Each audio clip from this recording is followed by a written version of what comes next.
Class 10 ABTA test paper, class 10 ABTA test paper 2024-2025, page নম্বর 405, অর্থাৎ set number 16 সেটটি শুরু করছি।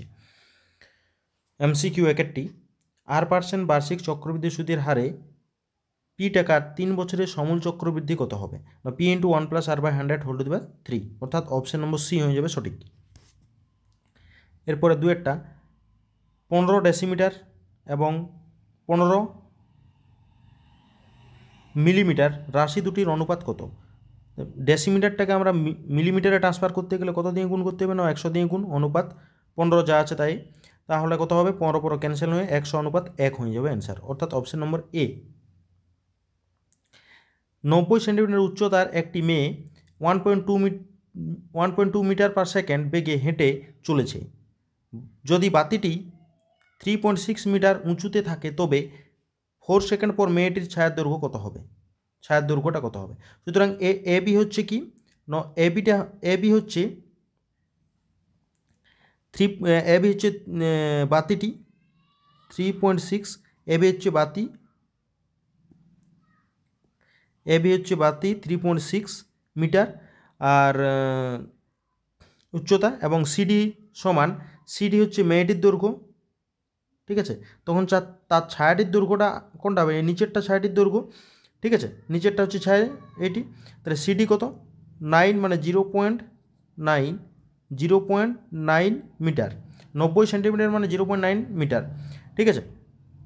এখন এই পরিমাণ দূরত্বটা কভার করছে কত সেকেন্ডে? এই পরিমাণ দূরত্ব 4 সেকেন্ড পর, ঠিক আছে? 4 সেকেন্ডে, তাহলে কত? দূরত্ব সমান বেগ ইন্টু সময়, তাহলে দূরত্ব সমান বেগ ইন্টু সময়, দূরত্ব হচ্ছে বিডি, বেগ হচ্ছে 1.2 এবং সময় হচ্ছে 4, অর্থাৎ এখানে পাওয়া গেল 4.8 মিটার, তাহলে বিডি হচ্ছে 4.8 মিটার, ঠিক আছে? এবং এই যে বড় একটা ত্রিভুজ এ বি ই, বড় ত্রিভুজটা এ বি ই একটা বড় ত্রিভুজ, সেটার সঙ্গে সদৃশ হবে সিডিই সদৃশ হয়ে গেল, ঠিক আছে? তাহলে বিই নিচের বাহুটা বড় ত্রিভুজটার বাই দিয়ে, ছোট ত্রিভুজটার নিচের বাহুটা ডিই হবে, তাহলে ডিই সমান বড় ত্রিভুজটার লম্বটা এ বি, ছোট ত্রিভুজটার লম্ব হচ্ছে সিডি, মানটা বসানো হয়েছে। আর বিই মানে হচ্ছে কি? বিডি প্লাস ডিই, তাহলে বিডি প্লাস ডিই লেখানো হয়ে গেল। তা নিচে যা ছিল তাই, DE equal to AB by CD, প্রত্যেকটার মান জানা আছে। বিডির মান জানি, বিডি সমান 4.8, 4.8 plus DE by DE equal to এবির মান হচ্ছে 3.6 বাই সিডি কত? সিডি হচ্ছে 0.9, ঠিক আছে? 4.8 প্লাস ডিই সমান হচ্ছে 4 ইন্টু ডিই, তাহলে 3 ইন্টু ডিই সমান হচ্ছে 4.8, ডিই সমান 1.6, ডিই সমান 1.6 হয়ে যাবে অ্যান্সার, ঠিক আছে? অপশান নম্বর সি হয়ে যাবে সঠিক অ্যান্সার। এরপরে যদি 1 + 10a into 1 + 10b equal to 2 হয় তবে 10 অফ a + b এর মান কত? এটা একটা ফর্মুলা আছে, 1 + 10a into 1 + 10b equal to 2 যদি হয় তাহলে a + bটা সবসময় 45 হবে, ঠিক আছে? তাহলে a + b সমান 45, অর্থাৎ 10 অফ a + b মানে 10 অফ 45 মানে 1, অপশান নম্বর ডি, ঠিক আছে? এখানে a ইকুয়াল টু 2টা মিসিং আছে বইটাতে।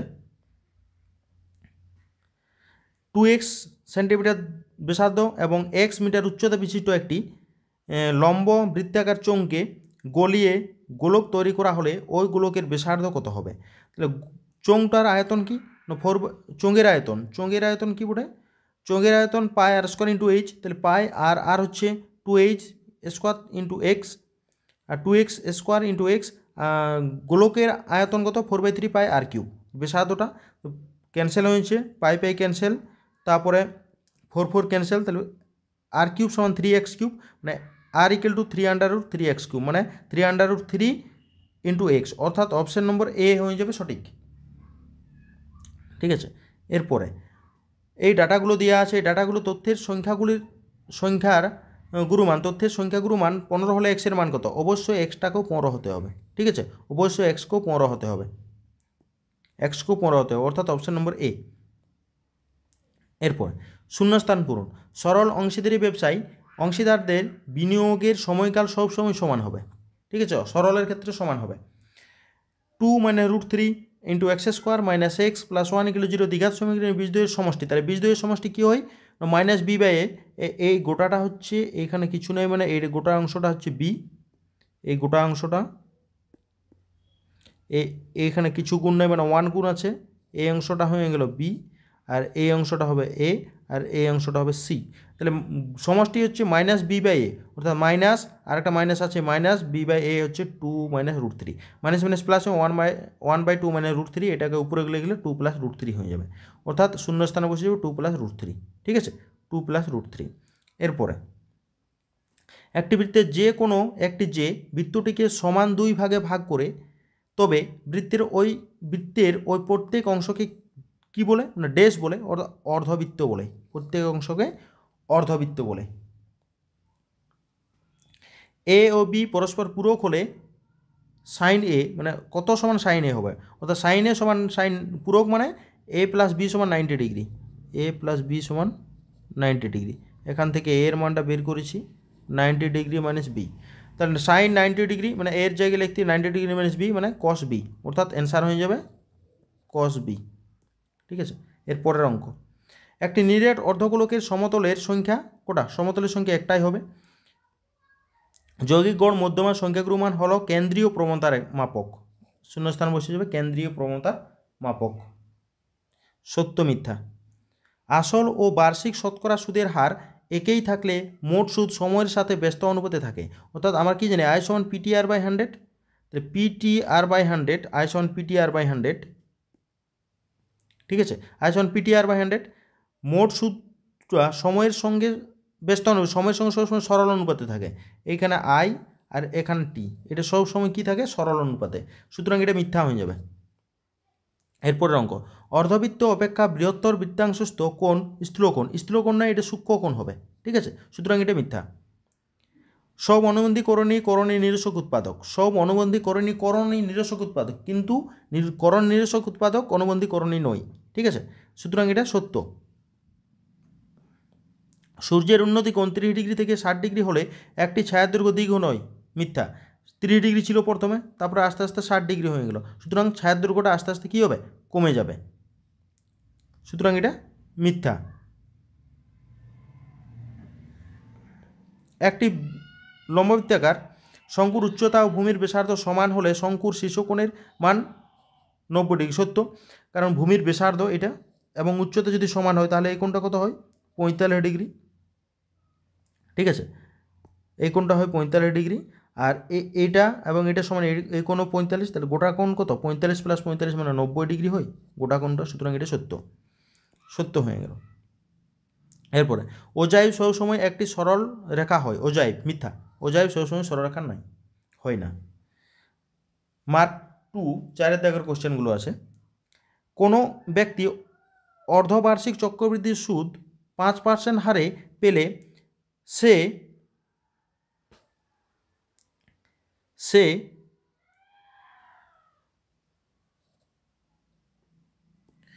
বার্ষিক সুদ কি হারে পাবে? প্রথম চক্রবৃদ্ধি থেকে সমূল চক্রবৃদ্ধিটা বের করি আর সিম্পল সুদটার সঙ্গে সমান করি। অর্ধবার্ষিক মান সুদের পর্ব হচ্ছে 2, সুদের পর্বটা 2 হয়, অর্থাৎ চক্রবৃদ্ধির সুদ সমান P into 1 plus r by 2 into 100 into 2n minus P.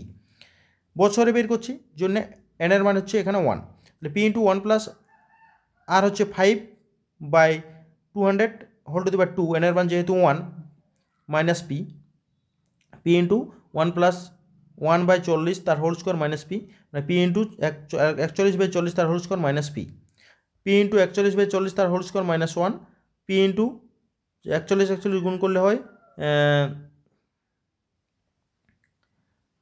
41 যদি গুণ করে দেওয়া হয় তাহলে 1681 বাই 1600 মাইনাস 1, তাহলে কাটাকাটি করলে আমাদের এটা লসাগু করে দিয়েছি, তাহলে মান পি ইন্টু 81 বাই 1600। ঠিক আছে, এই টাকাটা হচ্ছে চক্রবৃদ্ধি সুদ। আর বার্ষিক সরল সুদের হার আমরা R1 ধরে নিয়েছি, R1। ঠিক আছে, R1 ধরছি, বার্ষিক সরল সুদ R1 যদি হয় তাহলে R1-এর মানগুলো পাওয়া যাবে। ঠিক আছে, PT R1 by 100 equal to কার সঙ্গে সমান? চক্রবৃদ্ধি সুদের সঙ্গে সমান করছি, পি ইন্টু 81 বাই 1600, কাটাকাটি করেছি, তাহলে আর ওয়ান ইকুয়াল টু 81/16 মানে হচ্ছে 5.0625%। ঠিক আছে, তাহলে চক্রবৃদ্ধি সুদ হারটা দেওয়া আছে, তাহলে সেক্ষেত্রে হচ্ছে বার্ষিক সুদের হার কত হবে, মানে সরল সুদটা, সেই সরল সুদের হারটা হয়ে গেল 5.0625। ঠিক আছে, এর পরের অঙ্ক,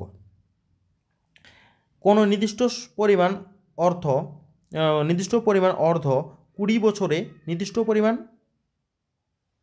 অর্থ, ঠিক আছে, অর্থ হবে নির্দিষ্ট পরিমাণ অর্থ 20 বছরে 3 গুণ হলে সমপরিমাণ সরল সুদের হারে তা কত বছরে দ্বিগুণ হবে?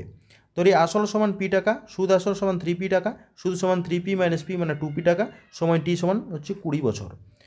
তাহলে আই সমান PTR/100, 2p equal to p into 20 into R/100, কাটাকাটি করলে 2 ইকুয়াল টু R/5 মানে R ইকুয়াল টু 10, অর্থাৎ সুদের হারটা হচ্ছে 10%।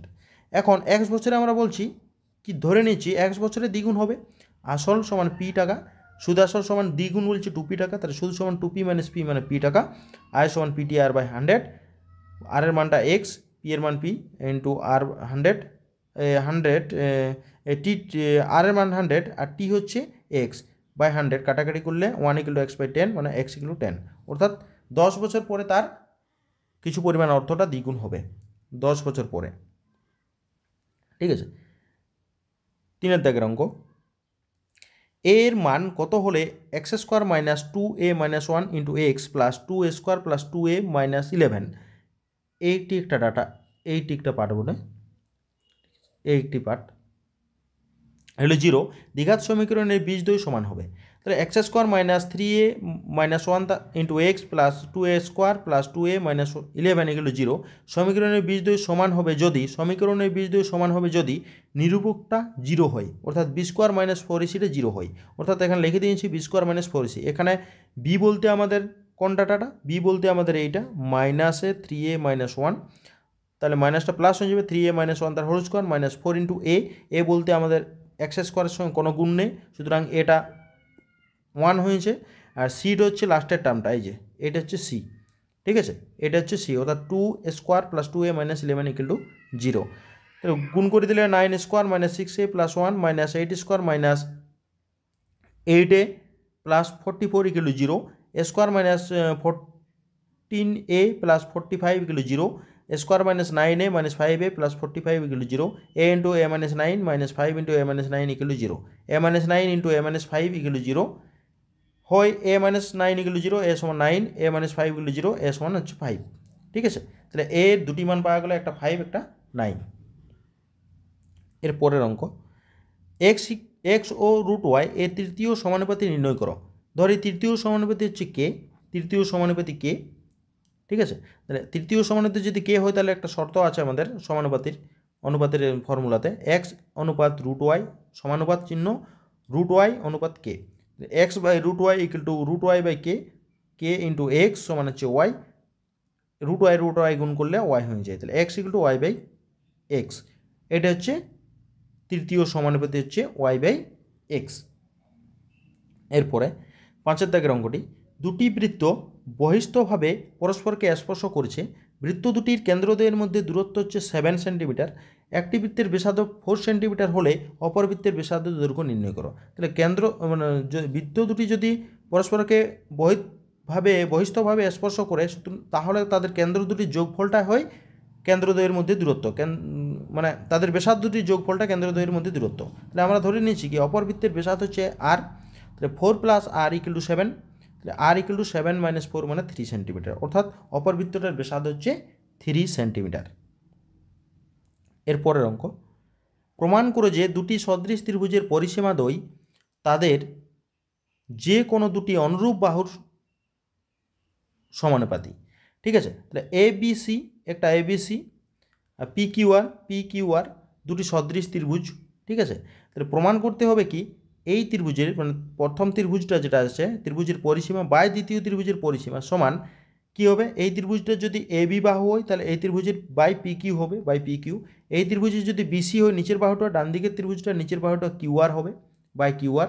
এবং ছোট ত্রিভুজটার CA বা AC যদি নেওয়া হয় তাহলে এই ত্রিভুজের RP নেওয়া হবে। ঠিক আছে, RP, বাই দিয়ে আরপি। তাহলে প্রমাণ কী করতে হবে না, এই দুটো যেহেতু সদৃশ, সুতরাং কী হবে, সদৃশের ক্ষেত্রে আমরা জানি এদের অনুরূপ বাহুগুলোর অনুপাতটাও সমান হবে সবেরই, অনুরূপ বাহুগুলোর অনুপাত। এখন এই অনুরূপ বাহুগুলো কি উপরে উপরে যোগ, নিচে নিচে যোগ, অর্থাৎ সংযোজন প্রক্রিয়া কাজে লাগালি। তাহলে প্রত্যেকটা বাহু উপরে যোগ মানে হচ্ছে পরিসীমা, আর নিচের বাহুগুলো যোগ হয়েছে তার মানে হচ্ছে দ্বিতীয় ত্রিভুজটির পরিসীমা। অতএব ত্রিভুজ এবিসি এর পরিসীমা বাই ত্রিভুজ পিকিউআর এর পরিসীমা সমান এবি বাই পিকিউ সমান বিসি বাই কিউআর সমান হচ্ছে সিএ বাই আরপি। এটাই প্রমাণ করতে বলেছিল। ঠিক আছে, অনুরূপ বাহুর সমানুপাতি হয়। ঠিক আছে, এটাই। এরপরে 7 দাগের অঙ্কটি, একটি সমবাহু ত্রিভুজ এবিসি এর একটি বাহুর দৈর্ঘ্য 2a একক, ওই ত্রিভুজটির উচ্চতা কত হবে? একটি সমবাহু ত্রিভুজ এবিসি এর একটি বাহুর দৈর্ঘ্য 2a একক, ওই ত্রিভুজটির উচ্চতা কত হবে? উচ্চতা সমান আমরা ফর্মুলা জানি সমবাহু ত্রিভুজের ক্ষেত্রে √3/2 ইন্টু বাহু, √3/2 ইন্টু বাহু, তাই √3/2 ইন্টু বাহু হচ্ছে 2a, 2 ক্যান্সেল, a ইন্টু √3 একক। এইটা হচ্ছে সমবাহু ত্রিভুজের উচ্চতা। এরপরের অঙ্ক 8 দাগেরটি, যদি cos of a minus B সমান √3/2 এবং cos of a plus B সমান 1/2 হয়, তবে a এবং b উভয়ের ক্ষুদ্রতম ধনাত্মক মান নির্ণয় করো। উভয়ের ক্ষুদ্রতম ধনাত্মক মান নির্ণয় করতে হবে। তাহলে cos of a minus B সমান √3/2 মানে হচ্ছে cos কতর মান √3/2 না cos 30-এর মান, অর্থাৎ cos of a minus B সমান cos অফ 30 ডিগ্রি। তাহলে cos মনে মনে ক্যান্সেল করা হয়েছে, a মাইনাস বি সমান হচ্ছে 30, অর্থাৎ এটা হচ্ছে নাম দেওয়া হয়েছে 1 নম্বর। এরপরে cos of a plus B সমান half, cos of a plus B সমান হাফ দেওয়া আছে। তাহলে cos of a plus B সমান cos অফ 60 ডিগ্রি।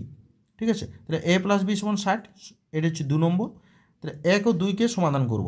1 ও 2 সমাধান করলে a প্লাস বি সমান 60 আর a মাইনাস বি সমান 30 কাটা ক্যান্সেল করলেই তাহলে 2a সমান হচ্ছে 90 ডিগ্রি, অর্থাৎ a সমান হচ্ছে 90, a সমান 45, 90/2 45। এটা 2 নম্বরে বসানো হয়েছে। তাহলে 2 নম্বরে 45 যদি বসানো হয় এর মানটা, তাহলে 45 প্লাস বি সমান 60, বি সমান 60 মাইনাস 45 মানে 15। ঠিক আছে, তাহলে বি এর মানটা হয়ে গেল 15 ডিগ্রি। এবারে এরপরের অঙ্কটি আছে, কোন ত্রিভুজের কোণগুলির অনুপাত 1:2:3, ওই ত্রিভুজের বৃহত্তম কোণটির বৃত্তীয় মান নির্ণয় করো। কোন ত্রিভুজের কোণগুলির অনুপাত 1:2:3, ওই ত্রিভুজের বৃহত্তম কোণটির বৃত্তীয় মান নির্ণয় করো। ধরি কোণগুলি x, 2x, 3x, কোণগুলো ধরে নিয়ে আছে, যেহেতু অনুপাতটা আমাদের বইটাতে দেওয়া ছিল না, তাই 1:2:3 হবে। তাহলে যেহেতু অনুপাত 1:3 এটা অনুপাতে আছে, তাহলে কোণগুলি ধরে নিয়েছি x একটা 2x, একটা 3x। আমরা ত্রিভুজের কোণ তিনটে সমষ্টি কত জানি না, 180 ডিগ্রি, অর্থাৎ x plus 2x plus 3x সমান 180 ডিগ্রি। তাহলে 6x সমান হচ্ছে 180 ডিগ্রি, তাহলে x সমান কত 30 ডিগ্রি। ঠিক আছে, তাহলে বৃহত্তম কোণটি কত হবে 3x, অর্থাৎ 3, এটা হচ্ছে বৃহত্তম কোণটি হয়ে গেল, বৃহত্তম কোণটি ছিল 3x। তাহলে x এর মান এখানে বসে গেল, x এর মান বসছিল 30, তাহলে 3 × 30 সমান 90 ডিগ্রি, অর্থাৎ বৃত্তীয় মান π/2, 90 ডিগ্রি বৃত্তীয় মান হচ্ছে π/2। ঠিক আছে, এইটাই হয়ে গেল আমাদের বৃত্তীয় মানটি। এরপরে একটি লম্ববৃত্তাকার শঙ্কুর ব্যাসার্ধ এবং তির্যক উচ্চতা দ্বিগুণ করা হলে সমগ্র তলের ক্ষেত্রফল কত গুণ বৃদ্ধি পাবে? তাহলে ধরি শঙ্কুর ব্যাসার্ধ r একক এবং তির্যক উচ্চতা হচ্ছে l একক। তাহলে সমগ্র তলের ক্ষেত্রফল কি জানি, πr/l, পার্শ্বতলের ক্ষেত্রফল প্লাস ভূমিটার ক্ষেত্রফল πr², অর্থাৎ πr যদি কমন যায় l প্লাস r বর্গ একক হয়ে যাবে। এখন ব্যাসার্ধ এবং তির্যক উচ্চতা দ্বিগুণ করে যদি বেড়ে যায়, তাহলে ব্যাসার্ধ সমান 2r একক এবং তির্যক উচ্চতা, এখানে তির্যক উচ্চতা লিখতে হবে, তির্যক উচ্চতা 2l একক হবে। এক্ষেত্রে সমগ্র তলের ক্ষেত্রফল কত হবে? এক্ষেত্রে সমগ্র তলের ক্ষেত্রফল হবে 2r, πr কমন যাচ্ছে, ইন্টু l প্লাস r, প্রত্যেক জায়গায় 2 ইন্টু হয়ে যাবে, তাহলে 2টা কমন গেলে 4πr into l plus r, অর্থাৎ আগে ছিল আমাদের πr into l plus r, এখন হচ্ছে আগের তুলনায় 4 গুণ হয়ে গেল, সুতরাং 4 গুণ বৃদ্ধি পাবে। ঠিক আছে, 4 গুণ বৃদ্ধি পাবে।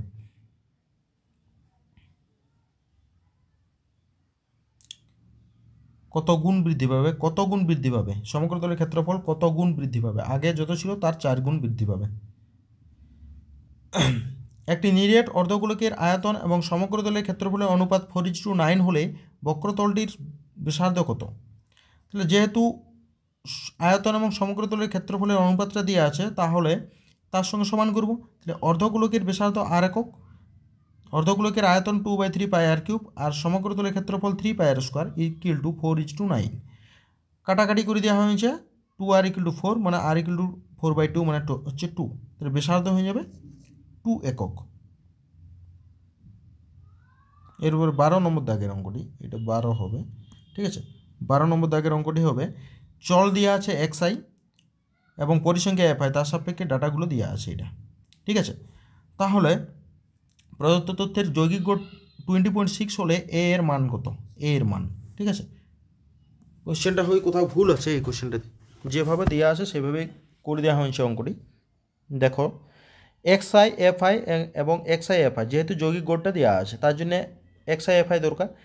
xi হচ্ছে 10, তার সাপেক্ষে 8 গুণ করে দেওয়া হয়েছে, প্রত্যেকটা ডাটা মানগুলো বসানো হয়েছে, গুণ করে দেওয়া হয়েছে। সামেশন fi সমান কত হবে, fi যোগ করলে 84 এবং সামেশন xi fi সমান +19 দিয়ে 1495। দেখা যাক যোগটা ঠিকঠাক আছে কি নেই। 1495, ঠিক আছে। যোগটা 80 + 195, 80 + 195 + 800 + 420, 1495, ঠিক আছে। 1495 আছে। এরপরে সামেশন শর্তানুযায়ী কী হবে, সামেশন fi xi বা xi fi by summation fi সমান হচ্ছে x বার, মানগুলো বসানো হয়েছে, মানগুলো যাই বসানো হয়েছে আর গুণ করে দেওয়া হয়েছে। গুণ করলে 9a সমান 235.4, 19a সমান 235.4, এ সমান হচ্ছে ভাগ করে দিলে 12.389 বা 12.4, এটা প্রায় করে দেওয়া হয়েছে, ঠিক আছে। এইগুলো আমাদের 405 নম্বর পৃষ্ঠা নম্বর 405-এর 60 নম্বর হচ্ছে 16 নম্বর সেটটি কমপ্লিট হয়ে গেল। পরের ভিডিওতে আমরা পরের অঙ্কগুলো নিয়ে আলোচনা করা হবে।